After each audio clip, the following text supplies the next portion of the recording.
Riding high when I was king, I played at the hard and fast.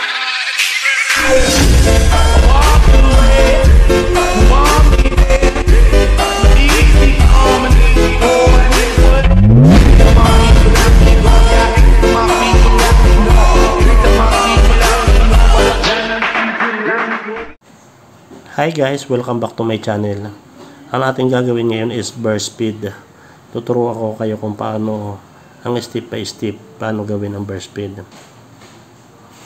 First of all, ang ating unang gagawin ay by using 1.5 gauge ng clipper para makuha natin ang tamang step ng pag-ano ng clipper.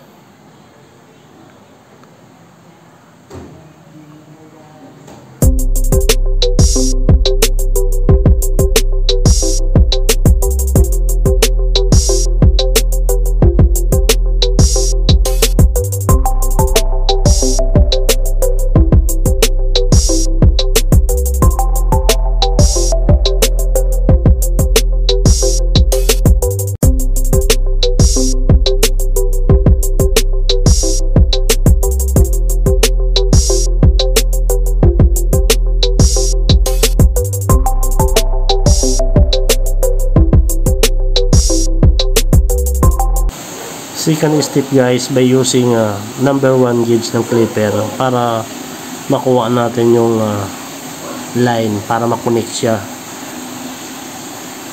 para mawala yung line. Kung makikita natin guys, tingnan nyo, nagiging buo na yung kanyang feed, nawawala na yung line nya. Ganun lang kadali guys, susundan lang natin yung ginagawa natin.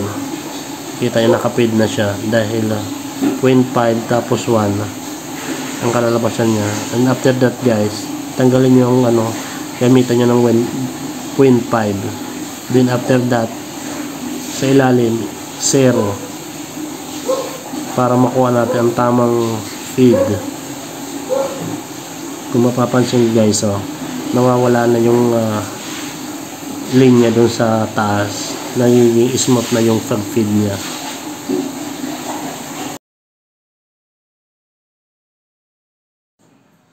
Ganon din guys sa kabilang side, yun din ang susundan natin kung paano natin ginawa yung kabilang side. Ganon din sa kabilang side, 1.5 na gauge ng clipper, tapos iano mo lang sa pinakataas. Kung mapapansin nyo guys, unti-unti siya naglalighting sa ating ginagawang burst feed. After next din ay ganon pa rin guys, by using number 1 ng gauge ng clipper. Then next 1.5, next half 0. Ibaba natin konti yung gauge para makuha natin yung 0. Same style lang din ang ginawa natin sa kabila guys. Madali lang sundan guys.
Hi guys, kung mapapansin natin guys, linagyan ko ng lining para sa pag-biblade natin, meron na tayong guide sa pag-biblade. Hindi tayo mahirapan kung saan yung saan yung gauge ng ating pag-biblade.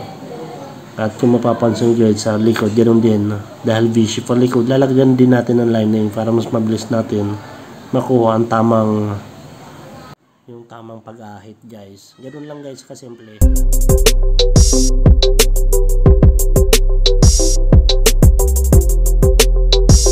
Guys, dito naman guys sa likod, kung mapapansin natin, tinaniman natin kaunti dahil medyo makapal po ang likod, medyo makapal ang likod niya.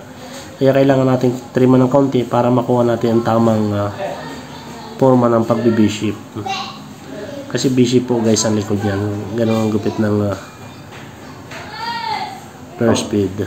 Kung mapapansin, nag-trim muna tayo.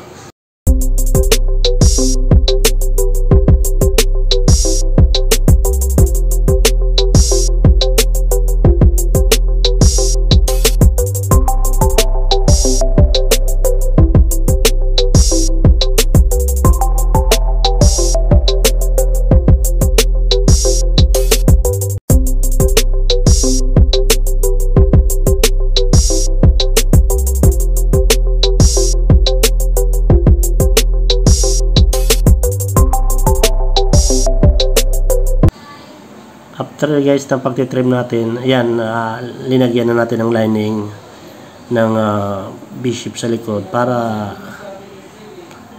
sa pagbi-bleed natin, mayroon na tayo guide. Hindi na tayo mahihirapan kung asan yung ating aahitan.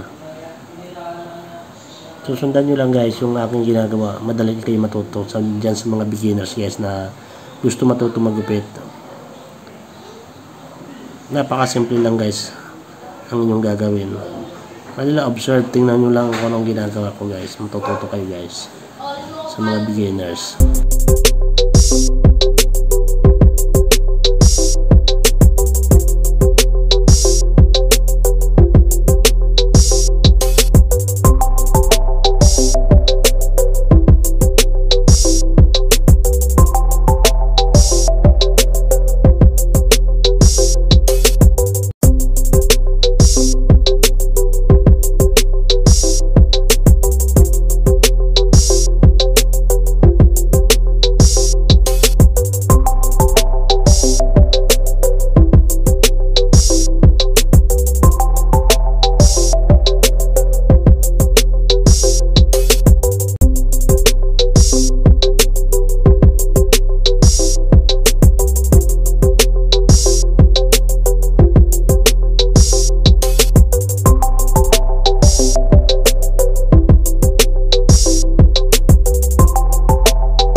mapapansin nyo guys, mayroon na tayo kanina linagay na guide doon sa pag-aahit natin. Yun na lang po guys ang sinusundan natin para hindi na tayo mahirapan kung saan banda hanggang saan yung atin aahitin na mga excess hair.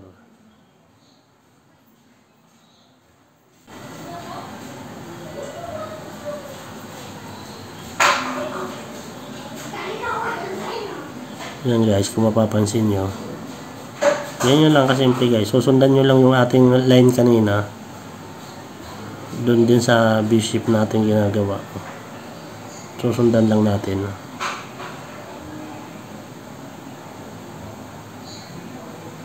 Napakasimple lang guys ang ating gagawin. Diyan sa mga gusto matuto,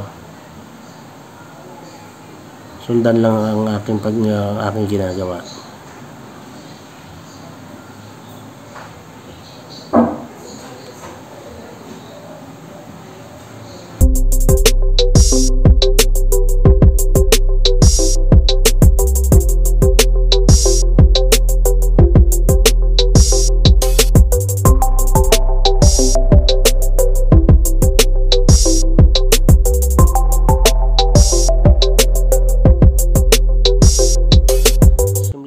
Kung anong ginawa natin sa kabila, ganoon din dito guys. Kung anong line na ginawa natin kanina, yun lang susundan natin.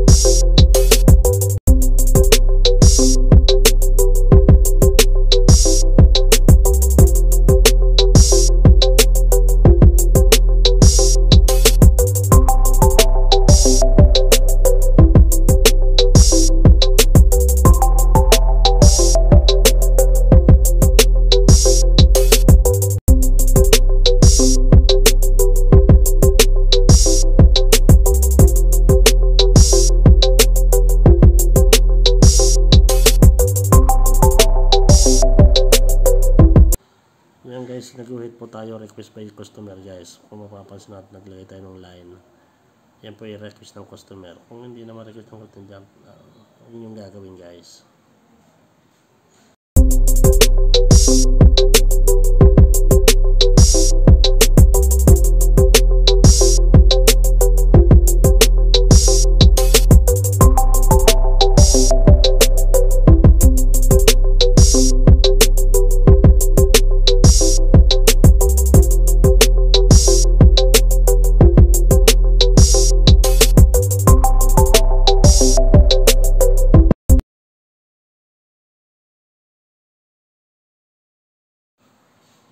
Guys, yan na po yung ating finish ng burst feed. Don't forget guys, please subscribe and like and share sa ating munting channel guys. Thank you guys for watching guys. See you next vlog guys.